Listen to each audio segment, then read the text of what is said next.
right, guys, 2-minute lesson today is going to cover the kind of comments that I would encourage that you allow to yourself. So last week we talked about in our video the speed that we can have a conversation with ourselves and how we don't want to let negativity creep in to that fast conversation of thoughts that we have with ourselves. And then today we're going to set down a couple of rules that you can use to kind of decide what is negative and what parts need to be cut out of your life. And so these are rules that I'll mention to every new client of mine and every new person that joins the gyms that I run.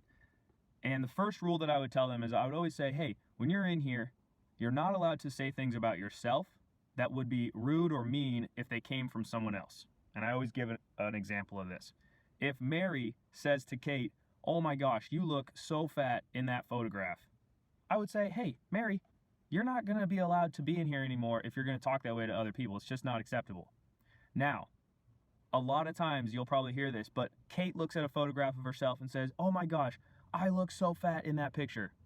Hey, I think that's equally unacceptable for Kate to say that about herself as it is for Mary to say it about Kate.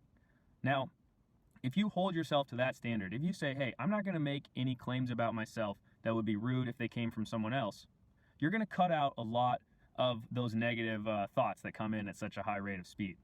Now, the second rule that I would always tell people when they started with me is I would tell them that you never want to say can't when you're in the gym trying these activities, unless you follow the statement up with the word yet. So anything that you're doing, whether it's challenging in the gym or challenging in life, if you say, I can't do that, that's it, you've stopped. But if you just add one word, if you say, I can't do that yet, there's at least a question and a possibility for you to improve in the future. And you got to hold that little sliver of possibility and you got to hang on to it tightly when it comes to these really challenging feats in the gym or sometimes the things that life demands of us. So, of course, 2 minutes, we're going a little bit over here, but remember those two rules. Use them to make sure that you're not being overly harsh on yourself and you're not bringing in criticism or negativity that is not fair for you.